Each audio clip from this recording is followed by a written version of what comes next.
Hello everyone, MS technical study centre में आपका स्वागत है। आज मैं आपके लिए एक और नया वीडियो लेकर के आया हूँ। इस वीडियो के माध्यम से आप जानेंगे कि डीजल मैकेनिक थ्योरी के अंदर जो मल्टीटास्किंग क्वेश्चन आते हैं वो किस टाइप के आते हैं और किस तरीके के हैं, और बहुत ही मज़ेदार और इंटरेस्टिंग क्वेश्चन हैं। आज उसके बारे में जानेंगे। तो शुरुआत करते हैं friends.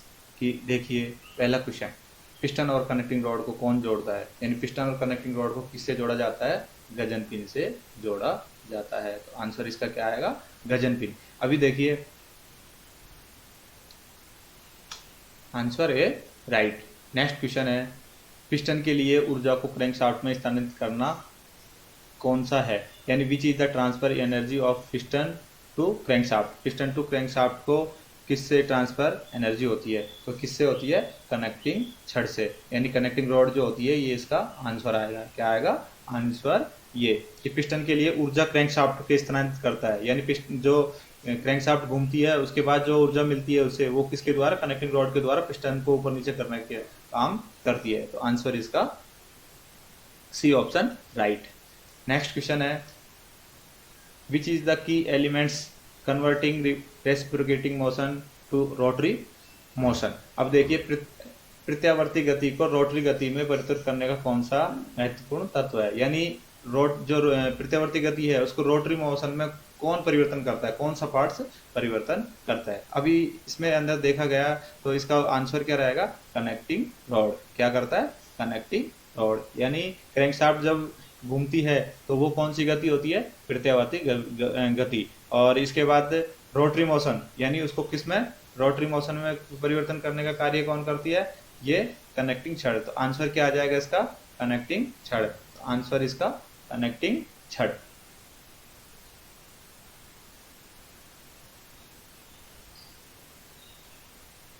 Next question, what is the type hardening done to crankshaft? यानी क्रैंकशाफ्ट पर किस प्रकार का हार्डनिंग किया जाता है? क्रैंकशाफ्ट पर कौन सी हार्डनिंग किया जाता है? तो ये देखिए, इंडक्शन हार्डनिंग की जाती है। कौन सी की जाती है क्रैंकशाफ्ट पर? Induction hardening. तो आंसर इसका ए राइट है।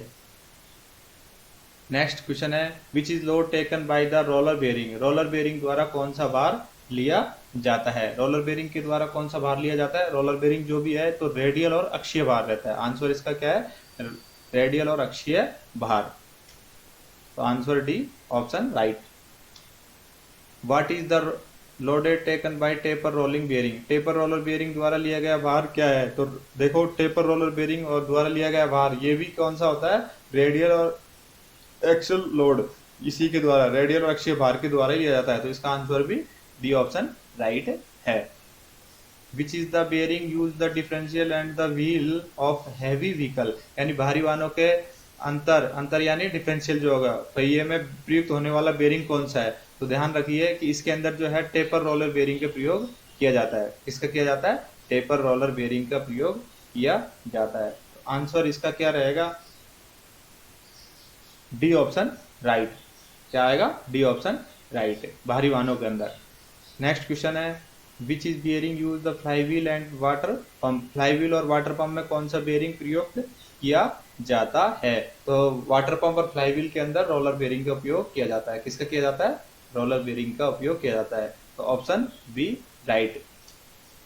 नेक्स्ट क्वेश्चन है, which is the heavy bearing use in gear box? Gear box के अंदर कौन सा बेरिंग उपयोग किया जाता है? अब देखिए, गियर बॉक्स के अंदर कौन सा बेरिंग उपयोग किया जाता है? Ball bearing. गियर बॉक्स के अंदर कौन सा बेरिंग प्रयोग किया जाता है? बॉल बेरिंग का प्रयोग किया जाता है। तो right answer A.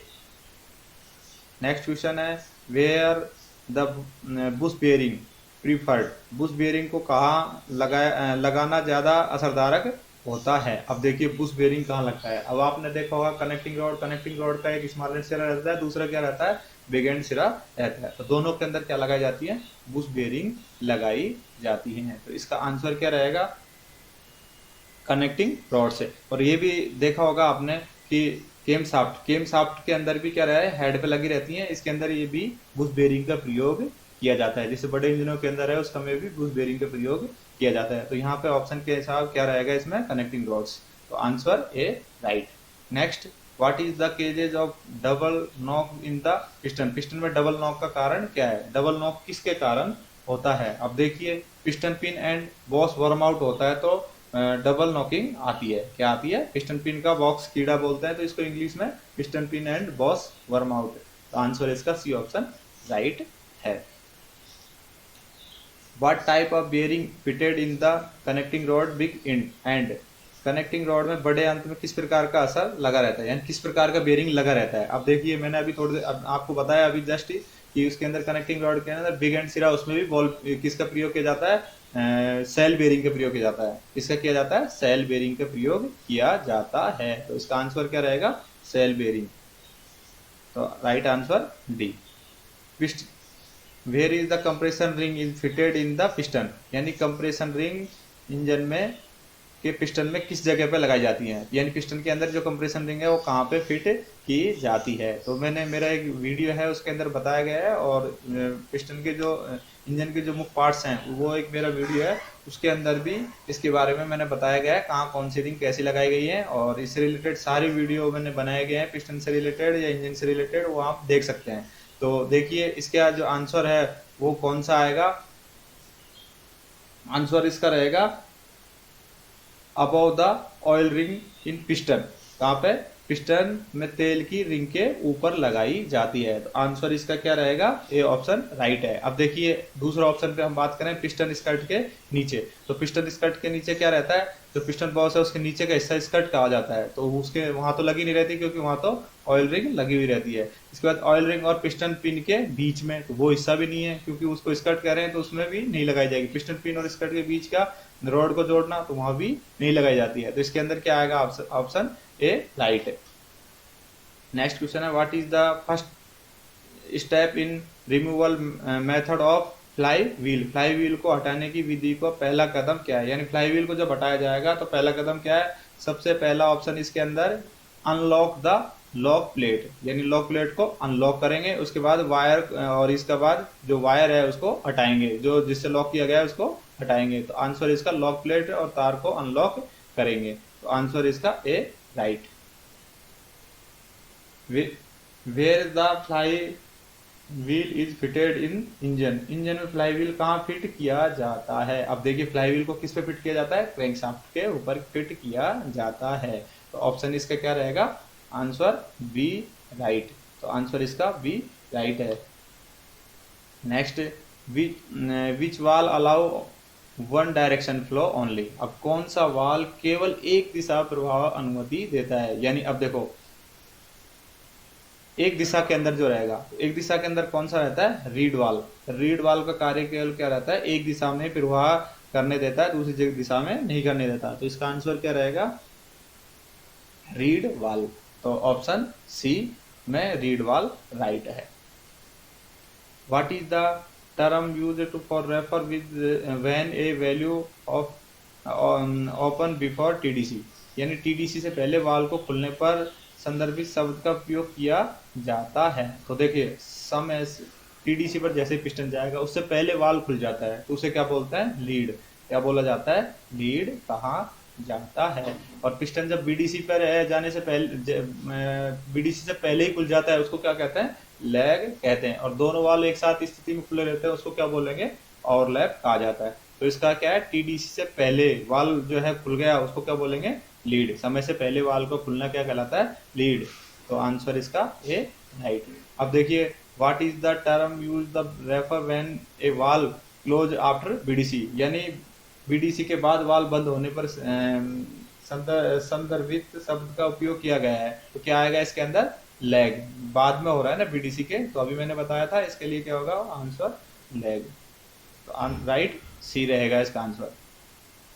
What is the term use the refer when both वाल ओपन पोजीशन, जब दोनों वाल खुली स्थिति का उल्लेख करने के लिए प्रयोग किया जाता है तो वो शब्द क्या कहलाता है, ओवरलैप। दोनों वाल, तो मैंने अभी बताया कि कौन सा रहेगा आंसर इसका, ओवरलैप।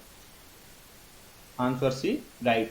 नेक्स्ट क्वेश्चन है which is use the convert rotary and reciprocating motion. अब देखिए रोटरी को प्रत्यावर्ती गति में बदलने के लिए किसका प्रयोग किया जाता है।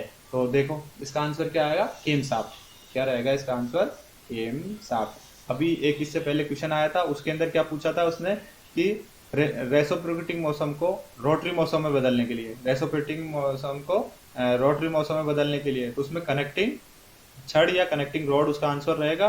और इसके अंदर क्या पूछा है कि रोटरी को किस में बदलना है, रेसिप्रोकेटिंग मोशन में बदलना है, तो इसका आंसर क्या रहेगा, केम शाफ्ट। तो answer A right. Next, which is the drive source of A came shaft. Came shaft द्वारा ड्राइव स्रोत कौन सा है? केम शाफ्ट के द्वारा जो ड्राइव स्रोत है वो कौन सा है? Crank shaft. तो आंसर क्या आएगा इसका? क्रैंक शाफ्ट है। यानी केम शाफ्ट का ड्राइव स्रोत कौन सा है? किससे मिलती है उसको? क्रैंक शाफ्ट के द्वारा ड्राइव, यानी उसको गति मिलती है, यानी उससे उसके गियर के द्वारा इसको घुमाया जाता है। क्रैंक शाफ्ट के गियर से केम शाफ्ट के गियर को घुमाया जाता है। तो आंसर इसका A option right. Next, what is the speed ratio cam shaft to crank shaft. अब देखो, क्रैंक शाफ्ट और गति अनुपात केम शाफ्ट क्या होता है, यानी क्रैंक शाफ्ट और केम शाफ्ट की जो गियर का जो अनुपात है वो क्या रहता है। अभी देखिए कि केम शाफ्ट है वो क्रैंक शाफ्ट की दुगनी गति से घूमती है। कितनी गति से घूमती है? केम शाफ्ट है क्रैंक शाफ्ट की दुगनी गति से घूमती है। लेकिन यहाँ पे क्या पूछा है, केम शाफ्ट को गति अनुपात में केम शाफ्ट क्या है, तो इसका आधा रहेगा। क्या रहेगा? आधा रहेगा। क्या रहेगा?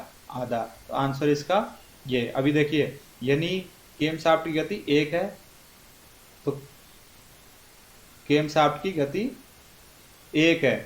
कितनी है?